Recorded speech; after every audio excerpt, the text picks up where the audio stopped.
Hello guys, स्वागत है आप सभी लोगों का हमारे चैनल मनवा पथिंदी पर। तो गाइस, आज मैं एक्सप्लेन करने जा रहा हूँ बुक ऑफ एस्पर के चैप्टर नंबर 768 को। अब इस एपिसोड की स्टार्टिंग में हमें क्विगान को दिखाया जाता है, जो कि डीमन स्कैमिंग सेट के बाकी के सभी डिसाइबल्स को लीड करते हुए मिस्टिकल हेवन सेट के ट्रेजरी एरिया के ऊपर हमला कर देता है। और तभी उसके पीछे से यूनाई भी उसकी मदद करने के लिए अपनी फ्लाइंग टाइगर आर्मी के साथ वहां पर आ जाता है और अपनी सारी आर्मी से कहता है, फ्लाइंग टाइगर आर्मी, मेरी सारी कमांड को ध्यान से सुनो और जल्दी से इन सभी लोगों के ऊपर हमला कर दो। यहाँ पर मिस्टिक सेट के किसी भी बंदे को हमें बिल्कुल नहीं छोड़ना है।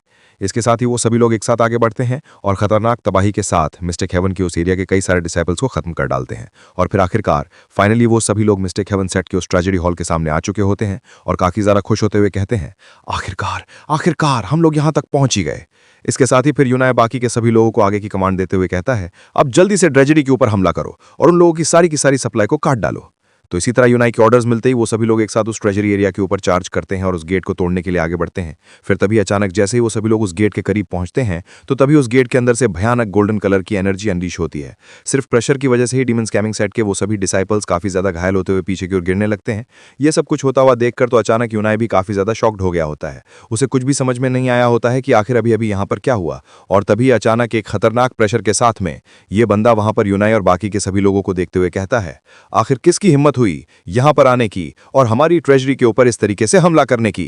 जिसके साथ ही फिर हमें वहां पर उस ट्रेजरी हॉल के ऊपर 4 पावरफुल इथीरियल स्टेज के 9th लेवल के कल्टीवेटर्स को दिखाया जाता है और वहां पर वो चारों मिस्टिक हेवन सेट के वो 4 गार्डियंस होते हैं। मिस्टिक सेट के सबसे पावरफुल वल्नरेबल्स, जैसे कि डीमन स्कैमिंग सेट के सबसे पावरफुल हाई 1 नाम वाले, बिल्कुल उसी तरह।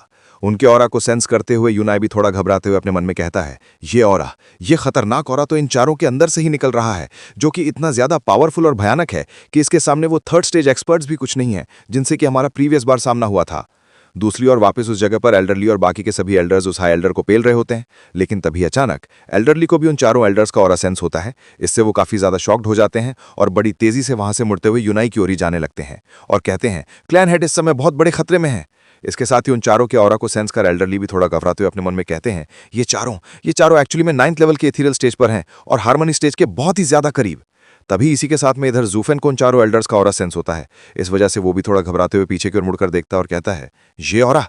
मगर तभी इस चीज का फायदा उठाते हुए जूफेन को इस तरीके से पीछे की ओर मुड़ता हुआ देखकर उसके इस डिस्टर्बेंस का फायदा उठाते हुए साइक्ली रिजवान भी अपने भाले के साथ में जूफेन के ऊपर हमला कर देता है। फिर उस वजह से वहां पर अचानक एक जोरदार हमला होता है, जिस धमाके की आवाज दूर दूर तक सुनी जा सकती है। फिर जैसे उस धमाके का धुआं हटता है तो हमें दिखाया जाता है कि उस अटैक की वजह से जूफेंग पीछे की ओर धकेला जाता है, लेकिन तभी उसने उस हमले को जैसे तैसे झेल लिया होता है। साइक्ली रिजवान ये देखते हुए कहता है, जूफेंग, अगर तुम इतने सारे लोगों के साथ में पहले ही भाग निकले होते तो शायद मेरे पास तुम्हें रोकने का कोई रास्ता नहीं होता, लेकिन तुम तो यहाँ पर कुछ ज्यादा लालची हो गए थे और सीधा हमारे खिलाफ युद्ध शुरू कर दिया। तो अब जरा देखो, अपनी आंखें खोलकर हमारे 4 हाई वनरेबल्स बाहर निकल आए हैं और अब उनके होते हुए तुम्हारे पास यहां से बचकर निकलने का भी कोई चांस नहीं है। तो साइक्ली जुनैन की ये सारी बातें सुनने के बाद में जूफेंग भी कुछ सोचता है और फिर वो भी एकदम कॉन्फिडेंस के साथ में उसे स्माइल करते हुए कहता है, तो 4 इथीरियल स्टेज की 9th लेवल के एक्सपर्ट्स, श्योरली ये चीज तुम्हारे सेक्ट के लिए काफी ज्यादा अमेजिंग है, लेकिन ये भी 6 लेवल की इथीरियल लेवल की कल्टीवेशन से बस थोड़ा ही ज्यादा अच्छे हैं। और फिर भी तुम्हें क्या लगता है कि वो इस तरीके से लड़ाई का पूरा रुख ही बदल देंगे? साइक्ली रिजवान, जरा इस चीज के बारे में फिर से सोच लीजिए। जूफेंग की बात सुनकर साइक्ली रिजवान भी उसके ऊपर हंसते हुए कहता है, क्या क्या कह रहे हो? बस थोड़ा सा ही? तो फिर अपनी आंखें थोड़ी चौड़ी करके देखो और इस चीज के साक्षी बनो और देखो आखिर इस डिवाइन वनरेबल्स असलियत में है कौन। इसके साथ ही फिर हमें उन चारों हाई वनरेबल्स को दिखाया जाता है, जो कि अपनी पावर्स को कास्ट करते हुए एक फॉर्मेशन की तरह वहां पर एक जगह पर आकर बैठ गए होते हैं।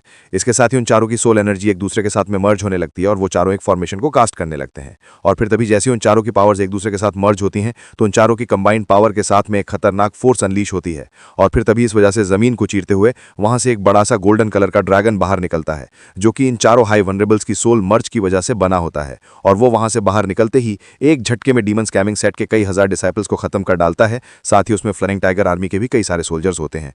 वो सभी उस हमले को जरा भी नहीं झेल पाते। तो ये देखकर यूनाई भी उन सभी लोगों के लिए परेशान होते हुए कहता है, जल्दी से सभी लोग उन चारों से दूर हटो और जल्द से जल्द हवा में उड़ जाओ।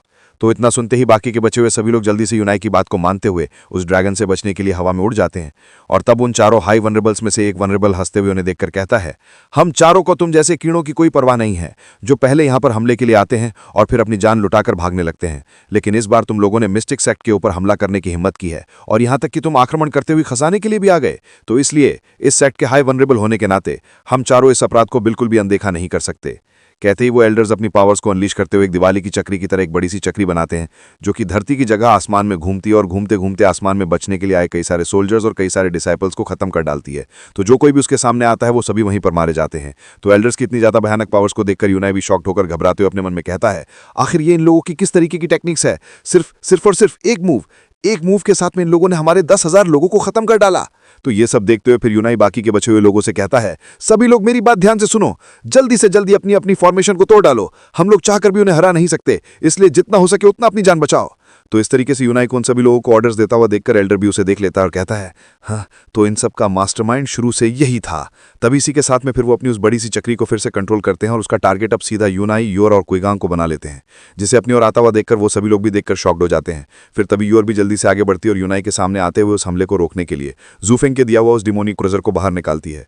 यूनाई उसे रोकते हुए कहता है, मिस, इसकी कोई जरूरत नहीं है, ये बिल्कुल बेकार है, क्योंकि ये हमला पहले की तरह बिल्कुल नहीं है जिसे कि हम लोगों ने पहले रोका था, इसलिए इसके सामने आगे पीछे खड़े होने से कोई फर्क नहीं पड़ेगा। ये सुनकर कुइगांग भी काफी ज्यादा घबरा जाता है और डर के मारे अपने सिर पकड़ लेता और चिल्लाते हुए कहता है, क्या इसका मतलब ये मेरी बेकार सी जिंदगी अब खत्म होने वाली है? आखिर मास्टर इस तरीके से बिना कुछ जाने मिस्टिक हेवन सेक्ट के ऊपर हमला करने के लिए आखिर क्यों ही आ गए? और क्या ये चीज वाकई में इन लोगों को सबक सिखाने के लिए थी? मगर इसमें तो सिर्फ और सिर्फ हम ही लोगों को नुकसान हो रहा है। तो उसे इस तरीके से घबराते हुए देखकर यूनाई भी उसे मोटिवेट करते हुए कहता है, मैं नहीं जानता कि ब्रदर जू का ये सब करने का क्या रीजन है या फिर वो क्या करना चाहते हैं, लेकिन क्योंकि उन्होंने ऐसा किया है तो फिर मैं उनका इस चीज में अंत तक साथ दूंगा, क्योंकि यही हमारे पूरे संपूर्ण एंटायर लुकन के बीच और ब्रदर जू के बीच बना हुआ ट्रस्ट है। इतना कहते हुए फिर यूनाई उस हमले का सामना करते हुए योर और क्विगैंग के हाथ को पकड़ता है और उनसे कहता है, चलो समय अभी कम है तो क्यों ना अपना अपना परिचय दें, क्योंकि मेरे लिए ये चीज बहुत ज्यादा बुरी होगी कि आप ये जाने बिना ही मर जाएं कि आपके साथ साथ कौन खड़ा था। इसी के साथ में वो चिल्लाते हुए दोनों का हाथ पकड़ते हुए कहता है, मैं हूं लुकेन का हेड लू यूनाई। इसके साथ ही क्विगैंग भी कहता है, मैं हूं डीमन स्कैमिंग सेक्ट का डिसाइपल क्विगैंग। योर भी कहती है, हाँ, और मैं हूं डीमन स्कैमिंग सेक्ट की डिसाइपल योर। जिसके साथ ही वो तीनों एक दूसरे का हाथ पकड़ते हुए उस हमले का सामना करने के लिए उसके सामने खड़े रह जाते हैं। तब क्या होगा? क्या यूनाई और वो तीनों इस हमले से बच पाएंगे या फिर ये तीनों के आज इस हमले में यही खत्म होने वाले हैं? इसी के साथ ये एपिसोड खत्म होता है। और अगर आपको ये एपिसोड पसंद आया तो लाइक, सब्सक्राइब और बेल आइकन दबाना ना भूलें ताकि आप नेक्स्ट एपिसोड मिस ना करें। मिलता हूं जल्दी नेक्स्ट एपिसोड में।